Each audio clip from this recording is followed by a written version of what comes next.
तर मित्रांनो नमस्कार. माझं नाव आहे रितेश विघ्नेश हांब्र आणि माझं यूट्यूब चॅनल सफरचंद गुरु. आणि मी तुम्हाला सफरचंदांच्या विषयी आणि फुलांच्या विषयी माहिती देणार आहे. तर हे बघा, अगोदर आम्ही छाटणी केलेलं झाड हे बघा तुम्ही कसं होतं. अगोदर म्हणजे त्याला पानझडती झालेली होती आणि आता बघा त्याला नवीन फुलं आलेली आहेत आणि नवीन नवती आलेली आहे. या झाडाला आता सफरचंद लागवड होणार आहे. याची म्हणजे अशी काळजी घ्यायची की किडीपासून हे करायचं.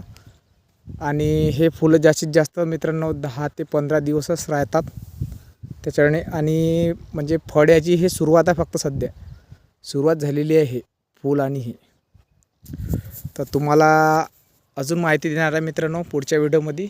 नक्की भेटूया. धन्यवाद.